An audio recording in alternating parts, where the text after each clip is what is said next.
Thank you for tuning in to the Meliza Show. This episode features Lurbz, an MC, business owner, radio DJ, and host. Lurbz opens up on how he managed to navigate a path that has not always been the easiest, but he shares his inspiring story and how his competitive spirit and resilience has led to his success. Lurbz. Thank you for your time. Thank you for coming here and speaking on the Meliza Show. It's a pleasure to be here. You know, we met a year and a half ago, more or less. Pretty much. Right? In Trinidad, on a boat. We went down the island, CDI, as y'all always do.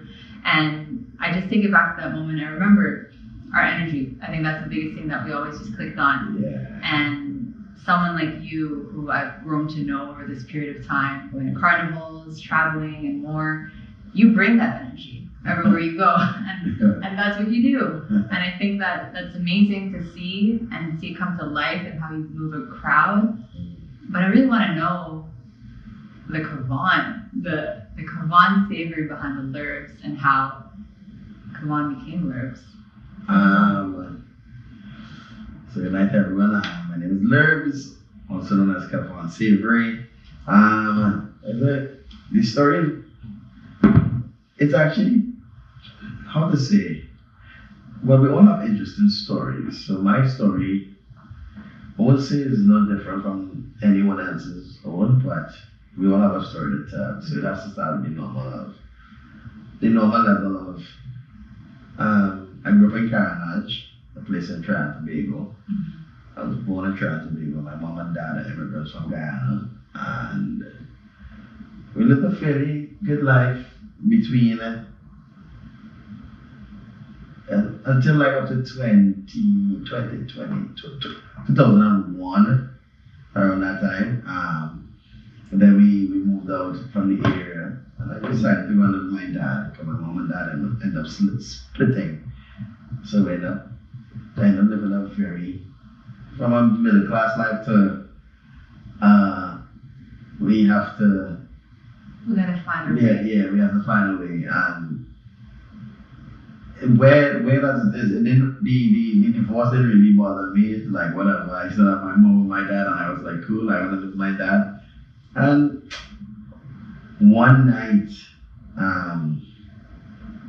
we had a situation where I had to go to school, and my dad was working taxi for someone, and the car, a little misunderstanding with some whatever drama took place, and they came and took the car, so I couldn't go to school the next day. So I stayed home, because that was like when I had to go I used the car to go to a taxi. And then I was like, you know what? Big up to my dad for that one. And then we stuck it out. It was not a long lull period where I could go to school, like a day or two. Yeah. But I always told myself, going through that situation made me realize that, you know what? You can be here one day, you can be there somewhere the next, and no matter how bad things get, once you're alive, you're gonna be okay. So we made it work, and I just made a vow that day to say, hey, that lifestyle is not for me, and there's no way in hell I went back to that. Like I used to run the block, because at that time we was living in a little rough area, Belmont, Gonzales, Laventer, Link Road. And that's some friends sometimes on the block, and we just chill and have a good time. And then one day, a guy I knew pulled a fake gun and robbed my dad. And I'm like, yo, this life is just, what's this? Yeah. Like, what's this about? I told myself instantly, that's one thing about me, I'm very, very grateful for that I have the ability to, if I said myself and stuff. So I just woke up one day and said, nah. And then I came up from that area, that environment, and then I started realizing life, the environment is very important. Mm-hmm. Like where you surround and who you surround yourself with is very, very important. That cliche line our grandparents always told us, show me your friends and I'll tell you who you are. It's very important. Show me your friends. Yeah. Your network is your net worth. So So being in that environment, I was just like, I need to change. So I met a guy named Oswald. He was going to send Anthony at the time, and I was going to more crap on junior sec. And I went junior sec and secondary. I was never academically a smart one, but I always knew that a skill, once I have a skill, I'll be good at it. So fast forward, in 2005, he was working at OJT. That's a called OJT, and I was on the job training because we were in the government. Okay. Like an internship. Yeah. And by doing that, when we did that,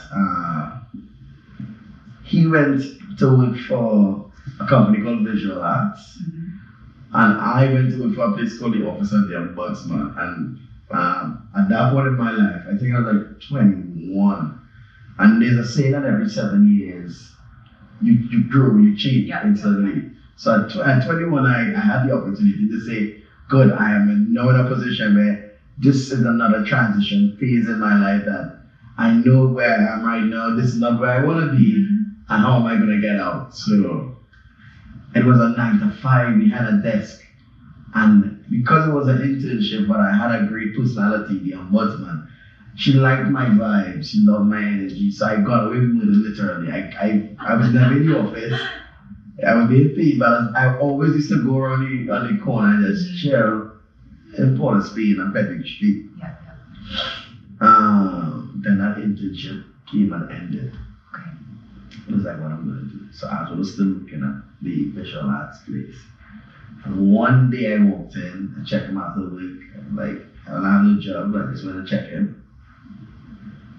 And we were coming up to Carnival season, so I picked up a camera and we went to the road. I went to work for his company, and I didn't get $1. But I just say, you know what do I have to do? That's how you start. That Carnival, I picked up my first camera. So my profession, I'm a videographer. Okay. So I'm like, I didn't really know that about you. I'm like, videographer? Yeah. Okay, yeah. I work Synergy TV, and I work CNN, CNC3, CNNJ, I work the field, I work news, entertainment. So that's how I get to know so many people in the entertainment world, because they knew me from being behind the camera when it comes to Synergy TV. So anyway, I went to pick up a camera, fell in love with it, and ended up becoming a thing. He left Visual Arts and we went to apply for a job at Synergy TV. Pick up everyone from Synergy TV. Big up Peter C, because Peter C. Lewis, the same guy that sings San Taylor. He was the one that he just had a vision, and he's very, very skilled in hand-picking talent. And you can't take that away from them. They don't pay. Yeah. Well, your words. Yeah. But they give you the opportunity. For exposure, for... Yes, to grow. And I was telling someone recently, it was when I realized about life.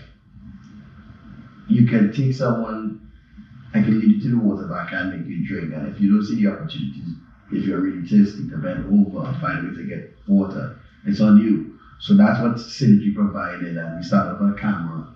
But I'm the kind of guy that if you ever tell me and I can't do something, I have a problem. Don't tell me I can't do something, because I can. Yeah. So for those who don't know what we're talking now, I started up doing something called Synergy TV Soca Star. So that's my first interaction with voice, Umi Makano, Lufan House, Kimbo Cesano, Fireball. I was the cameraman back then. I watched those guys grow. We all watch each other grow. And one day we were in the amphitheater and on the mic, and now start radio. And that's another story that we'll talk about. And now start radio was, we were getting 3 to 6 in the morning. And Peter C said, nobody listens to Lurbz on the mic in front of everyone. And I stood and I told him one day, I said, one day everyone is going to listen to Lurbz. I promise you that. One day. So that goes back to what I said. He said, I have a problem when people tell me something that I can't do. And I don't take it personal in a way like I take it out on them. No. It's like a motivational. I use, and that's how I think I learned my first sight on understanding energy, where you can take words of discouragement from others and how you're going to use your energy that you could retaliate in an anger manner, and just say, you know what, I will upset you more by just flipping it on you. Handle it with grace. Yeah. Push through with your integrity. In the most passive aggressive way. Yeah. So eventually, when he sees me around and stuff like that, he just said, he's like, Lurbz, you're not proud of you. Comes back. Yeah. So, but how I got into entertainment was a bet. Once again, people let it challenge me. Bigger people let it challenge me. It put me where I am. So someone made a bet and said, yo, everything will look it. You're built for this. And after the night, one day, it was just like, nah, no. And then at least let me give me the opportunity to try and fail. Then I could say, all right, I tried. But every time I can do something, I'm going to do it. I'm going to do that to the best of my ability. Amen. And that shows exactly, like I said, who you are today. And thank you for sharing that entire story. Yeah. You've pointed out a lot of parts, whether it be family, your friend circle, the different amounts of jobs that got you to where you are now. And I look at that and I'm just like, anybody, like you said, has a story. Everybody has a life. Everybody has something that no one really knows. And you really shared that with us, so thank you. Mm-hmm. I want to touch on your radio job and how you transitioned into that. And did you find any challenges going with that as you speak about challenges? Well,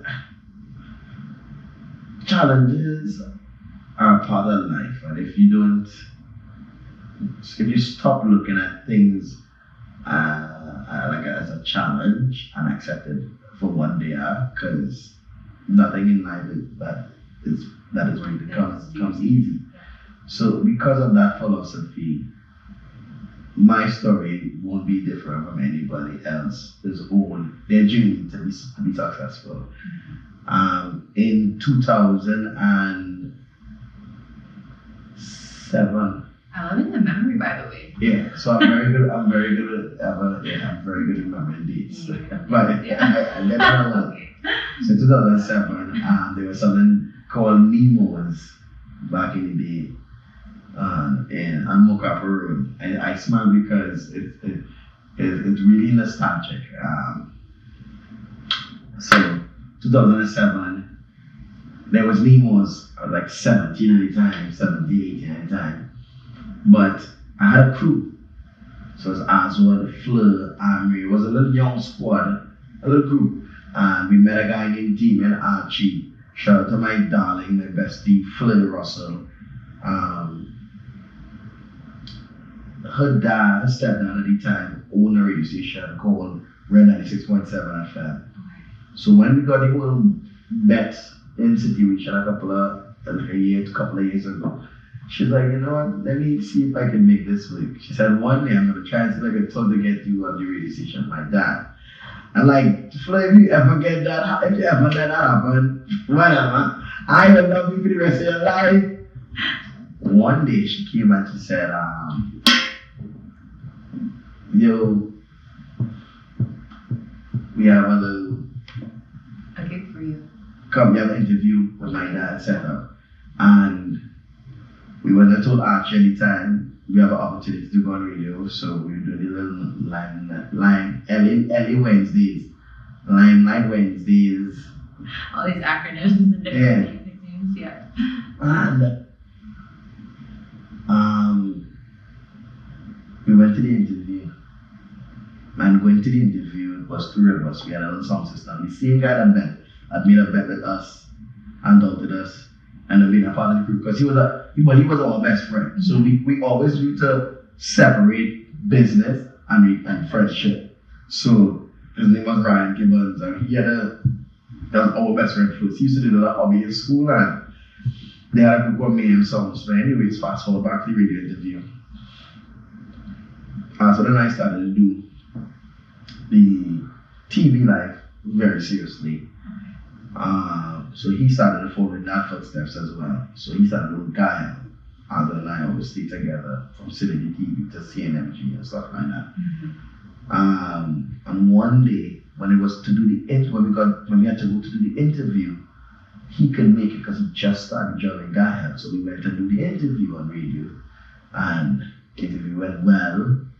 And I'll never forget the question that Louis Leasing and Tony Lee asked me. And he was like, you think you'll ever be bigger than Hoppy? Oh, he asked you that. And I turned and I said, I'll never forget what I said. I said, no. And as I turned, I said, sir, he's stupid. He's like, he's going to be bigger. You're going to be bigger than Hoppy. And I didn't understand back then, because I didn't want to make it sound like I was trying to overstep the superstar at the time. But it's only after the interview wrapped up, we understood that, yo, I'm going to be bigger than Hoppy. Never said Hoppy. So we went and we told Ryan, and we went into the interview, and we told him we were starting. We told him we mentioned it's 3 of us. But Ryan wasn't, because he never met Ryan. He said, start the ship as the tea or repair, and then we'll bring him in eventually. So when we went to the radio station, and I was starting, we had told everyone. So Ryan told everyone, we told everyone, Facebook, yo, tune in to Next Verse 7. And when we was going to the studio, the security guard braced Ryan and said, yo, you only got instructions for 2 of us. And Ryan got upset at that and thought we kind of jipped him out, and it was never that. He never listened. And that broke that friendship for a while. But we know we were always friends, so we're gonna one day we'll trash it out. Like, but today's not that day. And when we got on radio, it was just out of this world to know that we're on radio. Like, we have thousands of I mean, at 3 o'clock in the morning, people were sleeping, but we had a nice little following, a nice little squad, I'll say. So at that point in time, we went and do our thing. Everyone was tuned in. So the TV career was going good, and Lurbz and Angela Radio was just a real lucky puppy. We still weren't 100%. Like, we didn't believe what we had, the opportunity that we had, and we focused on our TV career. Now if it's one thing about me, I do things in stages, and the normal line of a jack of all trades but a master of none. I paid attention to those simple lines that you heard as a child growing up, and I always tried to understand as much as possible what it means. So I didn't try to balance both worlds. So when it came to TV, I was focusing on TV. We pick up the Rabbi B, my first music video. We got Music Chutney Video of the Year. Girl, you know I was a drinker, Rabbi B. Girl, you know, that was the cameraman for that. So we record that. I was very proud. The behind the scenes. And then what happened after? I was getting good at camera, but then camera just started to get saturated, and so many people were coming into camera. And I'm like, you know what? The zeal was dipping. And then I got in a severe accident in 2009, September the 8th, 2009. Car accident? 5 a.m. So I have metal in my hands, metal in my legs. I had punctured a hole under my feet. The gearbox exploded on my hand. The engine came into my chest. Are you serious? Yeah, and then when the car stopped, the guy came over. I'll never forget that morning. And he's like, "Small man, you're good." But he had his hand on my neck on a chain. And I'm like, I ain't dead enough. I'm never forget. Like, and I'm like, give me your phone, let me call my dad. And I call my dad, and I'm like, that morning. You have a mental peace in you have everything, and you're like, And keep in mind that accident happened on my way to go and do a job. So I left TMG, I left TV, and I started a new job for a production company. And I was giving my friends motel, and I locked everyone in the motel to run quickly to get to do this interview at 8 o'clock in the morning, and got in the accident. Fast forward, and when I came out of the accident when I was in the accident, actually, I got to the hospital. I was bedridden for 3 weeks, and in the hospital, seeing the amount of people the support that I had, it made me realize that camera behind the scenes, I'm not a behind the scenes kind of guy. Mm-hmm. It wasn't for me. So the hospital was like 100 people every day, and the doctors were like, who's that? And I'm like, my mom was like, why you know so many people? And at this time I didn't know. Nobody knows. I'm not Lurbz. There's not really a thing. There's no stardom. There's no. Yeah. It's not even now, but there's no. It's just pure friends. Yeah. That was like, yo, Lurbz and answer. We're gonna donate blood, whatever it is. Mm-hmm. And at that point in time is when I changed and said, you know what? I realized that I do have people at Kevaughn. Mm-hmm. And I survived for a reason. So the accident happened on September the 8th, and I wasn't supposed to work until February the following year, 2010. So when I left the hospital, like someday I wanted to go before my birthday, and they're like, in order for us to leave the hospital, we need to know if you're capable of moving around. Like as best as you can. So I used to fight every morning. The doctor come like, your doctor. I'm ready. So when I got out, my hand was cast up. I broke my femur. So the strongest bone in your leg was. Yeah. So I had to be out, whatever it is. And at that point in time, when I had the cast on my leg and my feet, I would move back to Carnival with my mom. And my mom. Every time my mom came home from work, she would see a piece of the cast cut. She'd be like, you need to stop doing that. I'm like, I can't be bedridden. And that's how I realized that, I survived for a reason. Or whatever I survived for, we gotta make the best of it. So that was the start of the major transition into me being a DJ. Well, I might, man, I hate bad. That was that bad. And I recovered. They said I wasn't supposed to walk until February the following year. By November the 15th, I was walking through Adam Smith Square Park. Don't tell Lurbz he can't do nothing because he'll prove you wrong. Yeah, I cut Look at that. I did. I put up a towel under my leg, and I was doing my own therapy. And one morning I went to the hospital once for therapy. Yeah. And I remember I was very upset with my mom. So this hand was meant to be like this forever. I'm looking at you moving, and I'm like, how is that even possible? I mean, I know this is 2009, but. So this hand was supposed to be like this forever. Okay. The first time I went to therapy, the doctor was like, Mr. Savory, welcome. We haven't seen you. How's your arm? Everything. I was like, well, doc, again, some movement out of it. And then he was like, did your mom tell you you're not supposed to move your arm? Your arm was supposed to be like this forever, like permanently, because you have metal in your arm. And I got upset because I'm like, Mom, you could have told me. They said that you're working my arm, so was I damage myself? And I think she said, I don't know if she said it, but it's what keep it up in my head. If I told you that your arm was supposed to be in that same position for the rest of your life, your arm would have been like that. You did your physical strength, your mind brought your arm back to life. So this is me. Oh my God. I can't eat double stop either. So I can't twist the wrist. Okay. So I eat double. That's why I live in secret. can you eat with your left hand at least? Like yeah, I mean, when I gotta dip my body Sorry, we're thinking about I can pocket it. I'm so no. I know, right? You're allowed. Yeah. But man, that was when I transitioned into saying, you know what, my mind. That's when I had a better understanding how powerful my mind is. And going through those situations when you understand how powerful your mind is, and a lot of people don't understand how powerful the human mind really is. It really is. And then radio was radio, and then left Red FM, and then we started slam, and that was a journey by itself.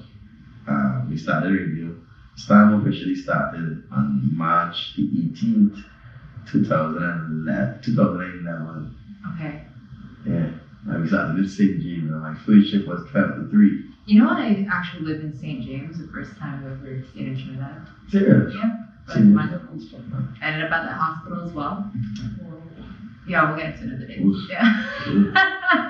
It was rough, but when I hear a story like that and I see the Lurbz I know, the Kevaughn I know was one who's up and moving and on a truck, nearly about to be on the edge, screaming my name at a distance. You know, that's the Lurbz I know. And you mentioned your mom a lot, your family. What challenges or opportunities did you have with them? I think that was a big conversation we had in terms of just family as a whole, and you're laughing about it. So tell me about that. Tell me about how were you able to say to your family, I'm gonna be Lurbz International, and give me the rundown. I want to know. Well, it's funny that you said that. It goes back to what I said, and these are the things, these are the signs, and look at life as signs. There's so many signs in front of the face. Don't tell me I cannot do something. I have dreadlocks because of my dad telling me, don't grow your hair. I'm in the entertainment business because my dad told me, why are you going down and risking your life at 3 o'clock in the morning to walk down Lavender Hill to go on DJ and for $300? And I told him one day, I said one day it's gonna pay off. Yeah. One day it's gonna pay off. So they're my biggest fans. My mom and my dad, my family, like biggest supporter. They never in a million years thought. I never thought of a million years. Well, actually, I did. I had that. I knew that I was going after what I want. My goal is to be successful. And it's not even a matter of just trying to be out there because I'm on the mic and I have the opportunity to and have a lot of books in the business. I'm not. But I see myself as a bigger purpose in doing it. So I've been through a lot. So at that point in time when I started radio, my DJ career, my radio career, I went to Super Jigga TC. And I spoke about this story recently on radio. I was talking to a new DJ that we had on Slam. Changa at that time came on Action. And I went, he was working the morning show with a lady named Sophie White. And because he was on tour, Sophie and I had a relationship, a chemistry from in 2007 back with Synergy Days coming from a company called Savannah. We started doing the morning show and the chemistry was cool. So TC left Slam and went over Point One. And they were like, well, people loving the chemistry with Lurbz and Sophie. And I stayed, and then she left, and then Sonny Bling came. And then Sonny Bling and I had a real brother. Yeah. Shout out to Sonny Bling. Sonny Bling is our guru. We work real good together.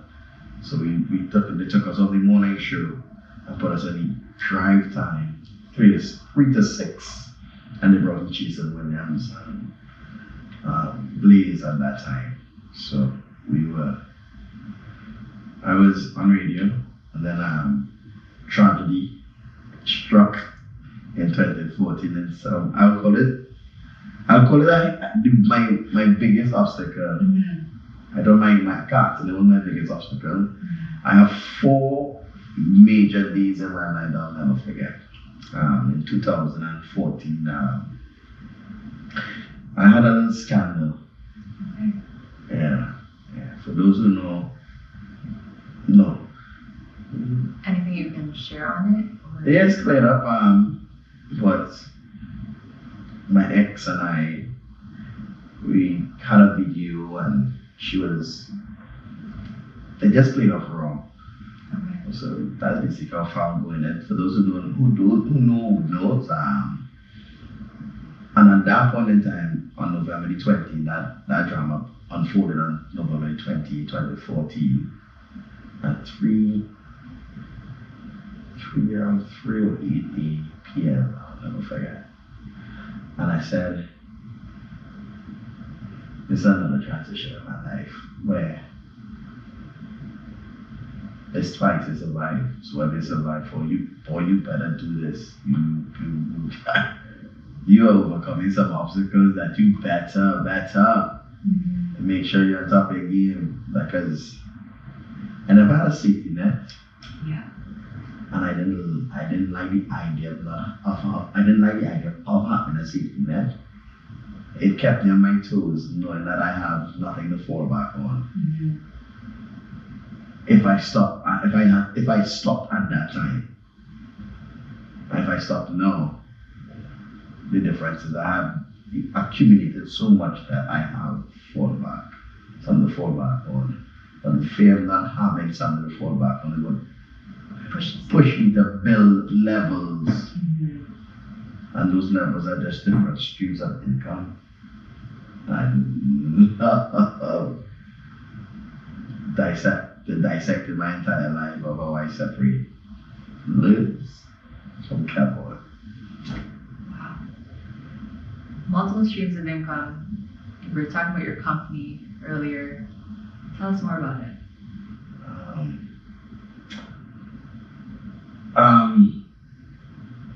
One random day we were on radio. Once again, shout out to Karen CDAK, Sunny Bling, my dog.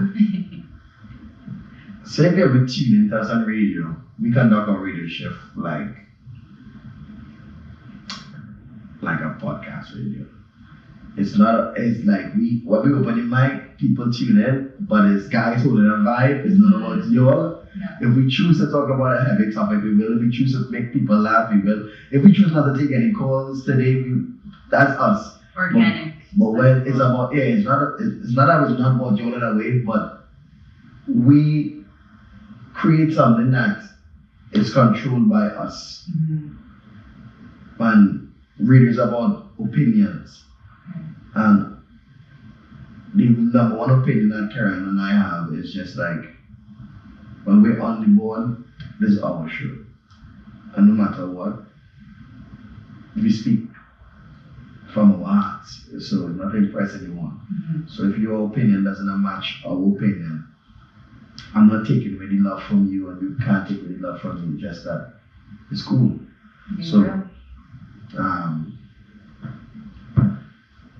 I lost my chain of thought. We were talking about what before? We're talking about your company. Right, the first two income. So, when we off air, we have such deep conversations. Like, I don't know what it is, like the content that I think we're a popular sense in the world. We bounce very well off each other. He's a fantastic dad. He's a role model when it comes to being a dad, and being around that environment every day with a guy like that. We bounce well off each other. So I would look at him and tell him, I say, if you had no kids, you'd be like me, and if I had kids, I want to be like you, because you're a great father. I knew if I ever have kids, I know, judging from what I've seen, it's how I need to be. So it's like that. And that's how ideas came about. So we always spoke about, a day we had a topic on radio about I had one soca artist particular, I can't remember his name, but he was an elder, he was a calypsonian, and he was going through some financial problems because he needed help, and he was asking the government and he was asking the public for help. And we turned and told ourselves, the kind of opportunity that we have now, let's not put ourselves in the future where we squander the money now, and then at the end, we're asking for help when we need help. The mission, the goal was to secure a future, secure the bag, and build generational wealth, and that's exactly what we've been trying to do from ever since. So as soon as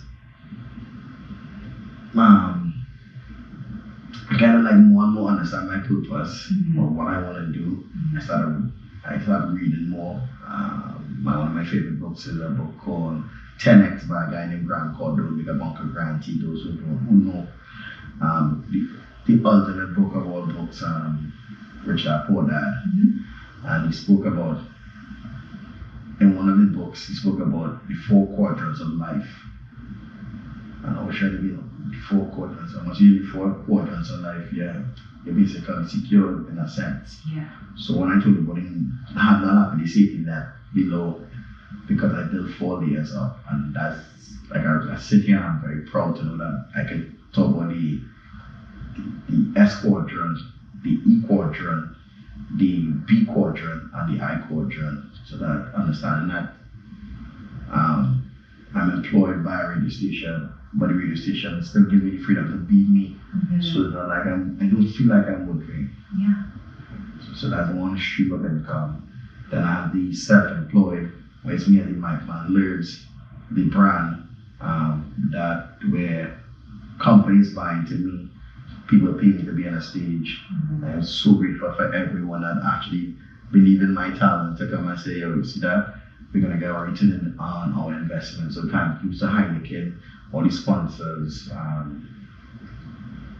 More Money Jewelry, everyone that has backed me from day one, Be Mobile, just to name so much.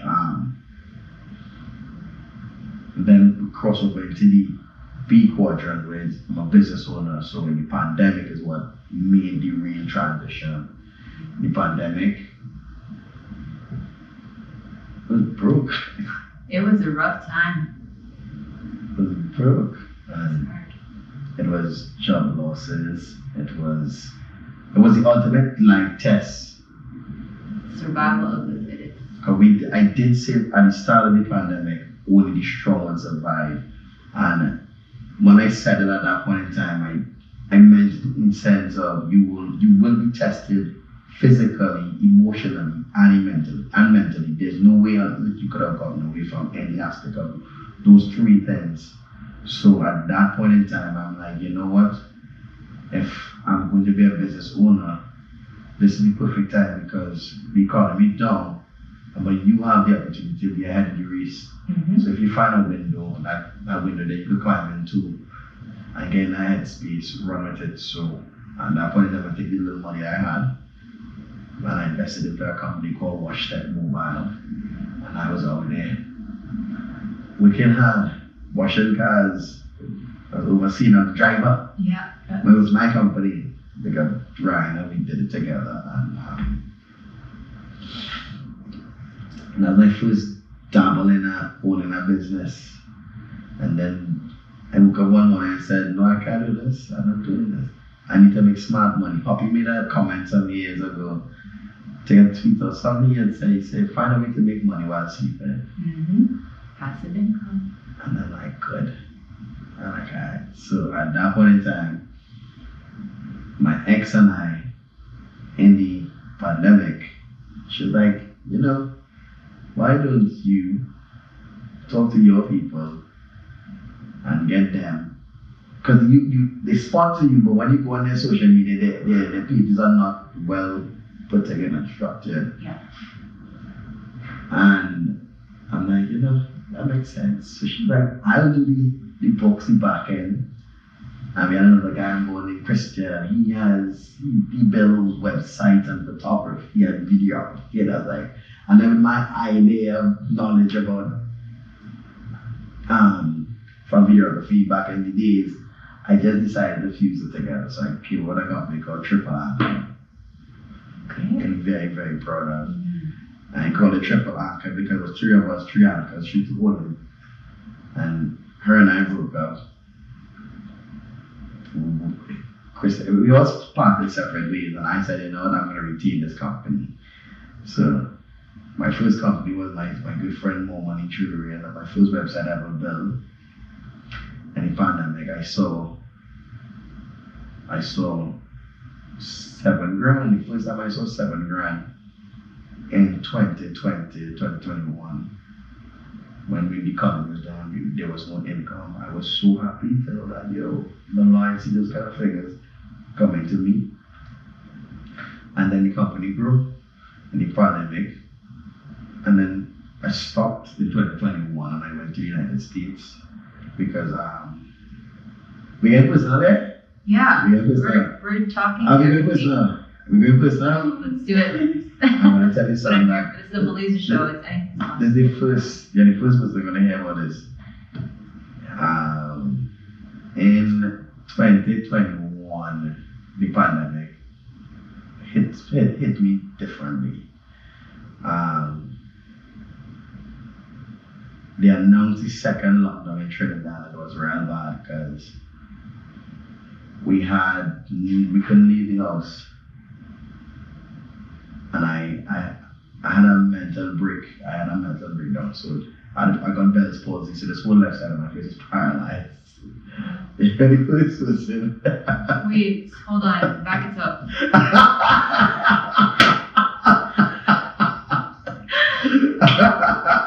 Okay. I know. I remember laughing at these. So on May the 8th, Saturday, May the 8th, 2021, I got a phone call Saturday morning. So I was living by me at the time, and my ex at that time, she was by me. And I got a phone call, and my sister called and said, don't put my phone on silent, I just happened to put my phone on silent. I woke up in the morning, I returned the call, and what happened? Kevaughn got COVID. I'm like, what? So I started going freak mode, I started to panic because we didn't know what was going on, still because the pandemic was still happening. Yeah. We didn't know the outcome. Yeah. And when I came in the room, she was like, Kev, what happened to your face? And the left side of my face was paralyzed.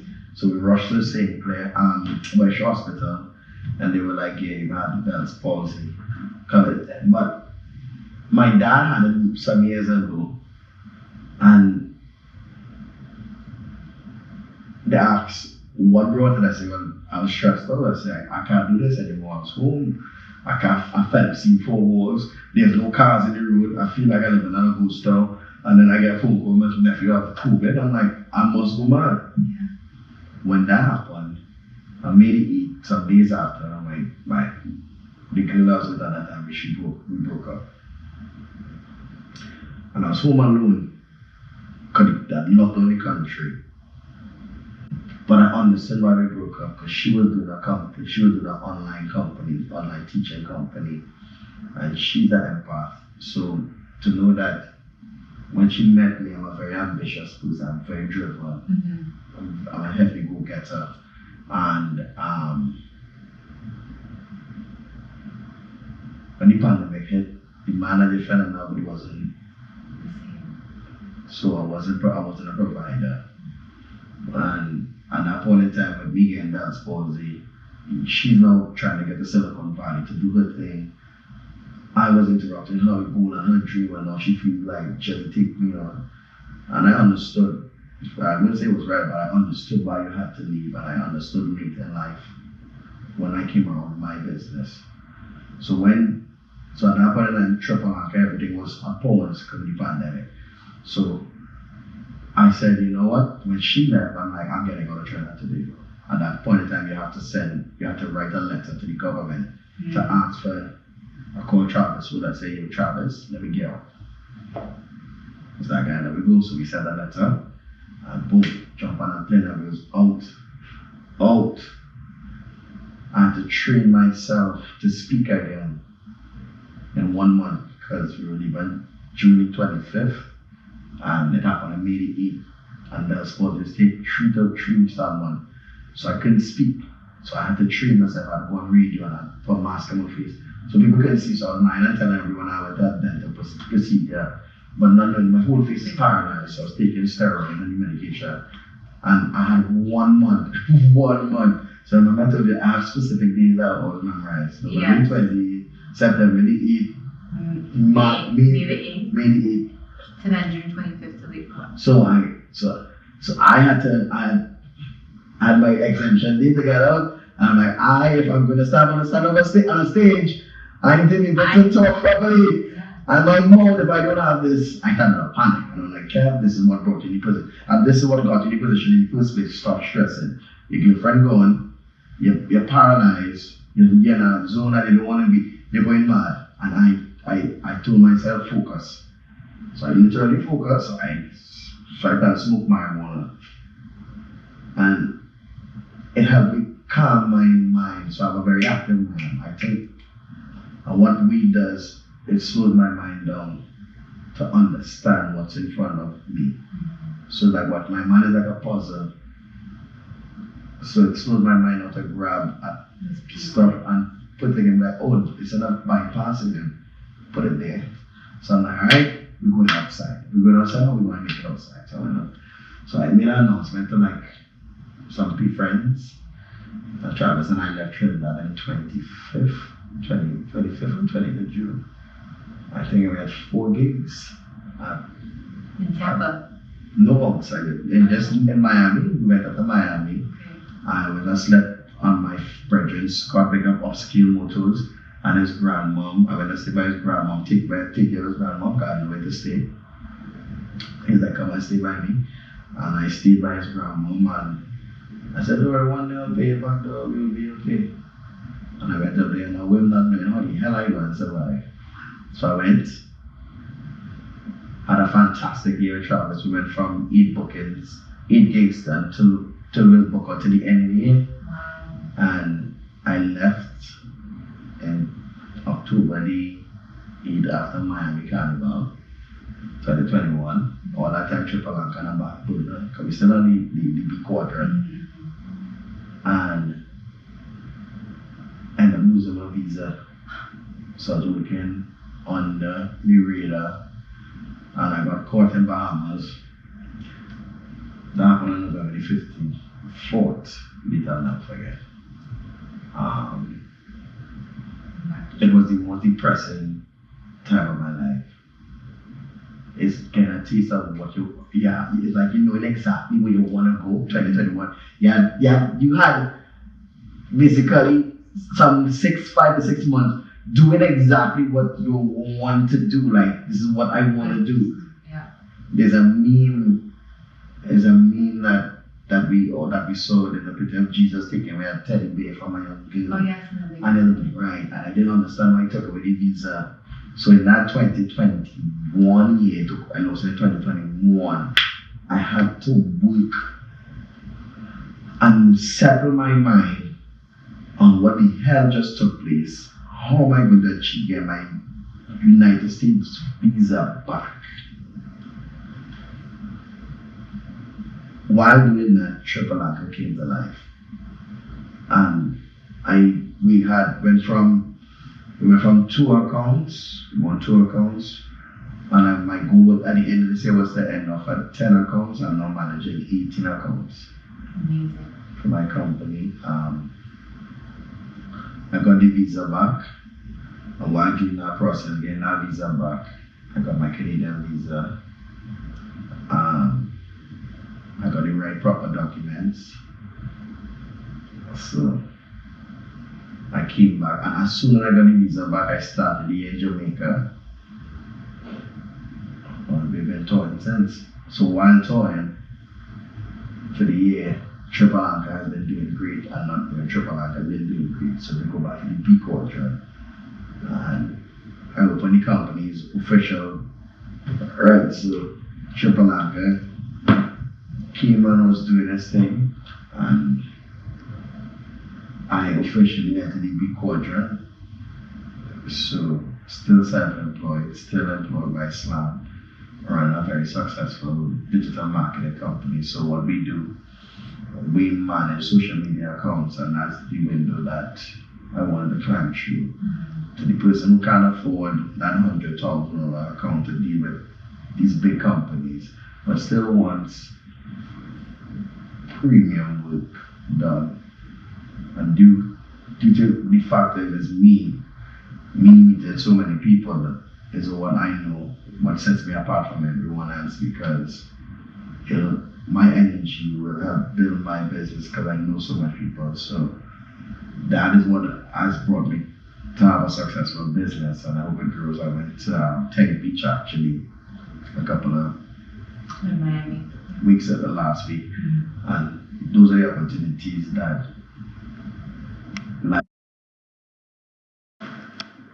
since I started my career as a cameraman, a videographer, I keep my full circle. Now I keep my full circle because now I'm in a position where I'm entering the I quadrant, and you always start bringing out about it. When you start to make money, put it back in investment and invest in the future. So make sure that you open some accounts and you know what you need to spend to play with, but put it in insurance companies, annuities, put it back into your company.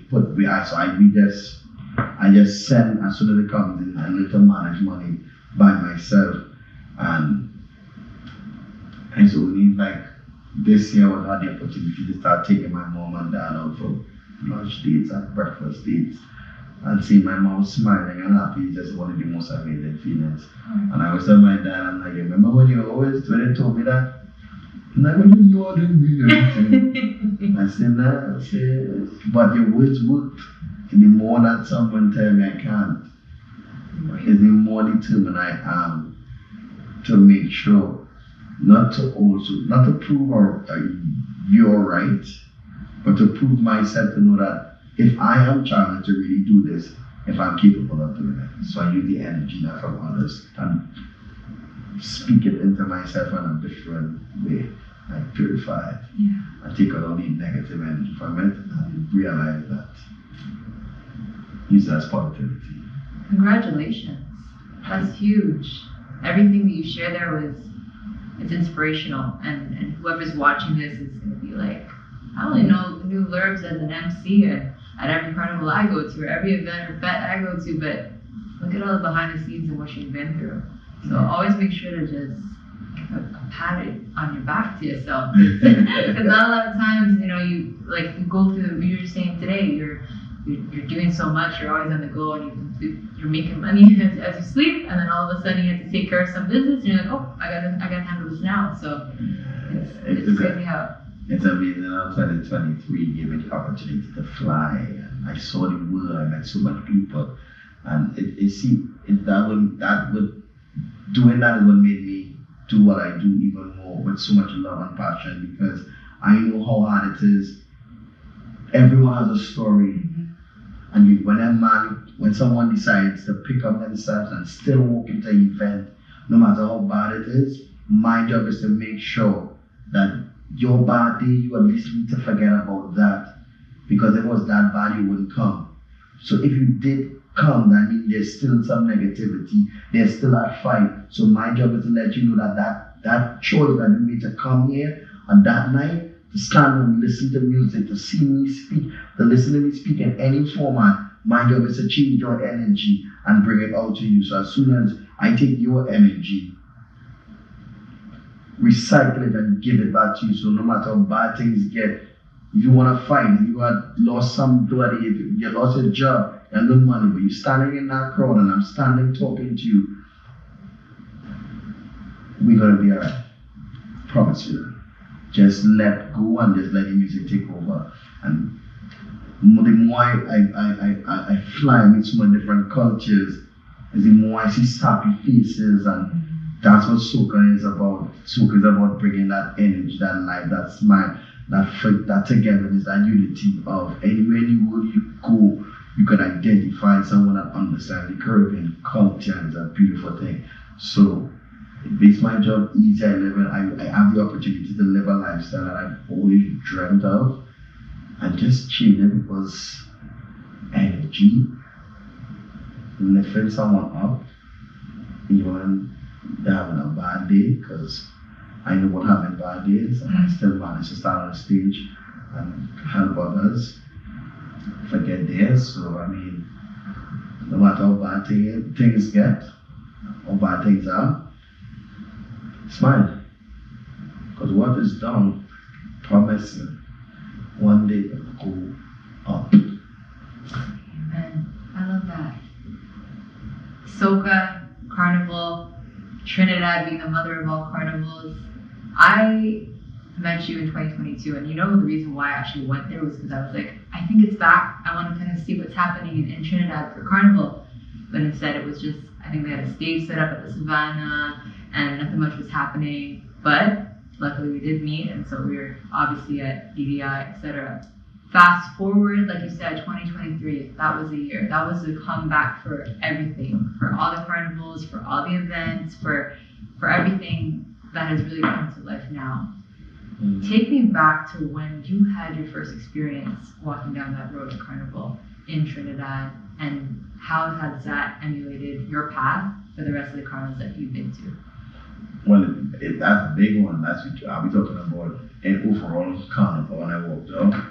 But my start was for 2023. We're going to start from the very beginning. I fell in love with it because our parents weren't carnival babies, so we never really got the opportunity to go and party at Carnival. And then when I found out this is what it's like, and I saw the family members having a real carnival experience as a family, I didn't have it, but it didn't matter to me. I know, but I immediately knew how to identify what it brought to the table. It brought happiness. And anything that is happy and light, I gravitate to. Once it's light and peaceful, I'm there.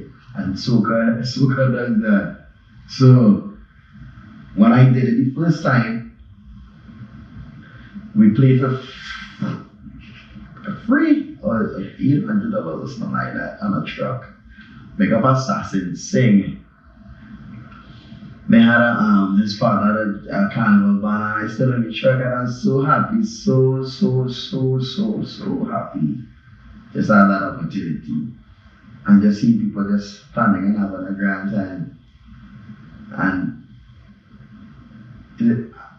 that song from Marsha Montana, Never Again, is a true song. That makes me cry. It really is a beautiful song because it speaks volume. Because it says, you never miss it, and I'm never gonna miss the next carnival again, right? Yeah. And soca is carnival, and soca is us. So at the end of it all, when I got that opportunity to see what's happening, there's nowhere in hell on earth I will miss my next carnival again. It's impossible. I will go home. To know that I'm in Europe or any part of the world and I'm not doing carnival, ooh, nah. So when he says, I will never miss the next carnival again, when they hear them, welcome to land of Calypso. Yeah. And it doesn't matter which country you're in. Once it's soca, you can play soca now. This is a soca world. Mm-hmm. So the soca kingdom, and all in this little space here, this all other world. So that song speaks volumes when it says, I hope you're done, ready, fit. You're in a fit and ready. Because we got a party. I will never miss the next carnival again. And that is what Carnival is doing. I will never miss it. It's amazing. It's amazing. Yeah. Who would you say is your favorite soca artist? Favorite soca artist. There's so many. So many. I can't actually. Because what I realized is here that I had the opportunity to see soca has different genres. Mm-hmm. So we always thought about power soca and groovy soca, but no, there's different elements to soca. So there is calypso, and that's the traditional one. There's groovy, there's power, and that's the basic ones we know. But I had the opportunity, and this year, and this what made me fall in love with the culture even more. so many different countries had their own identity of soca. So Dominica, St. Lucia, St. Vincent, Grenada, Barbados, from Jamaica to walk up to Bachelor to every segment. It's just so much. There's so much different pockets and elements, and that fusion when it comes together. So it's hard to say who's my favorite soca artist because there's so much to pinpoint that contributed to the culture. If you say you have one, it's unfair. Yeah. Because it's like our culture is a carnival. It's a melting pot, it's a pale out. It's a everything comes together. Because we all united by one thing, I would say, soca. Once we here for soca, that means we go make it work. Yeah. We're gonna make it work. It really does unite us. Do you have a favorite moment that you would share with us from Carnival? Any Carnival, especially this year because you speak so highly of 2023. There's several moments. I did the road and Bliss and Carnival Tuesday. This one I'll never forget. I was tired. I was so tired. It was like the last stretch, and I just wanted to be on the road with my girl and have a good time for the last half an hour for the band. And I was walking through the crowd because I finished the set, and someone walked up to me and said, "Lurbz, I beg you, just give us one last run, please." And I said, "Okay." And I went in the truck. And I stood on the back of the truck and the speaker. I have the photo to show. And it was me on the truck. I understand the crowd control. And I'm like, Lurbz, you're real tired, but if you're going, I'll go with that band. And we lift the energy on the road. We come home. It was one of the most amazing feelings. So Carnival Tuesday, hands down one. San Francisco was another fantastic carnival for me. DC, man, love Washington DC. There's so much great carnivals. Grenada, you take winner, Grenada Jam Bars. I will never ever miss that again. Vincent, St. Lucia. Oh my God, there's so much Canada. I had a grand time in Carnival this year. It's my first year in Carnival. And it was the most amazing, one of the most amazing places I've been to. It's so welcoming, it's warm, and I'm not just saying that because I'm here. It's not actually warm outside. Yeah, the energy from the people keeps it warm. Exactly. So it's up there. But the one that stood out the most for me, my best set was recently Tobago Carnival. It's just passed. Tobago Carnival. I was proud of me because I started in Trinidad and I ended right back home in my sister island. And I gave the people my all. So we went in the truck road, Hype and I, and we had the crowd there, my friends were there, Stormtroopers, B-Mobile was there, the whole iconic mass was there, China Chick, everyone was there. So I know I had my team. And I just went in a zone and I free fell, I'd say, into soca, and I just gave them my passion. When I came on the truck, the DJ's wife walked up to me and she said, a lady who was walking to go to another band, she said, "I think to cry." She said, "Whoever the guy in the truck brought it." And I felt real proud because I knew at that point in time that I put my all into that set. It was one of the best sets that I felt the music. I felt it took over. I felt the crowd control. The same thing when I said there's somebody in that crowd had a crappy day. So to me, my best set for 2023, Tobago Carnival. Tobago Carnival. Thank you. To end us off here, what is a message or a piece of advice that you'd want to give to somebody? Because everything you're sharing here right now is very inspirational. Everything that you've talked about with me today is something that someone will look at, listen, and remember that they can do it too. So you can trust me, you can do it. It's really your mind. I went to Tech Beach recently. I look forward to going the next one in Jamaica, Charlotte Carnival and Click and the whole crew. I had the opportunity to meet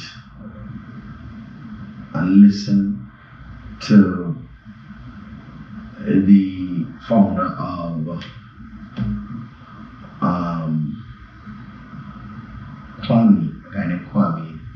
I think the company is the Black Star Fund. And he said this in the seminar, the words I'll never forget. He said, make a way out of no way. that's what it's And when he said it, I was like, I understood exactly what he meant. And I said to myself, that's something I'm going to hold to me very, very close. Continue making a way out of no way Lurbz. I separate Lurbz and I separate Kevaughn, and I don't know how I end up doing it. I do it very well. I have balance in my life, and I will continue to keep climbing that ladder. Once I'm alive, I'm grateful for everyone I've been around, every face I've seen, everyone I've met. I'm grateful for every opportunity for this being here, and I will continue to keep doing what I'm doing because I'm not out there to try and impress anyone. This is not about mine, not about likes. I had a conversation with someone last night that we mentioned. I came up with this thing where my Instagram, it ain't for no one else, it's for my generation. It's my book. our digital diary. So when my grandkids and my generation from the next couple of years, hundreds of years pass, they look and say, yo, your bloodline was your grandfather. I say, yo, Pops was, he was a cool guy. Like he lived. My social media must be tell my story. And I tie that back into my passion for my clients. If you have a product and we have to manage your product, you are selling your brand and your brand represents you, so we will make sure that it will deliver your brand just the way how you want it to be seen, because that's how I live my life. So 2023, I love you. 2024, I'm ready. 2024, 2025 and beyond, bring it. And make a way. I've done it before. In my mind, I ain't even worried. There you go. You made a way out of no way. Thank you so much for being here. Thank you for taking the time to chat with me. Thank you for being on the Meliza show. And honestly, again, thank you for sharing everything that you did. I want to say thank you for having me. I've never been interviewed on this level before, where I've never felt this level of comfort where I can express and I'm telling the jury at the right time whether I really want to write a book in the future. And I shared some points here with you tonight that I'm so grateful that you have allowed me the platform. So when we look back at this in the next couple of years, and we can look and say that I was the first and you were the first, and we build and grew together, because those that we care and love about seeing us grow as a team. So I'm very good with dates. I want to look back and say, yo, those moments is the ones that we cherish the most. So I'm very grateful to be here. So when you blow up, just know that this same interview that I was telling you now, and whoever's out there watching, thank you. And you keep doing what you're doing. Keep shining. Because I spoke to you and I'm Mele. I see you. Keep shining, girl. Don't be crying. No, thank you. Thank you. It's all love, and like we said, it's energy. And that's why we're here right now. So we're for it. November 3rd, 2023, everybody. This is the date to remember. Lock it down. Thank you. Brilliant. Thank you again for tuning in, and we hope you enjoyed this episode. If you haven't already, please be sure to like, comment, and subscribe on our YouTube channel, as well as follow us on Spotify, Google, and Apple Podcasts.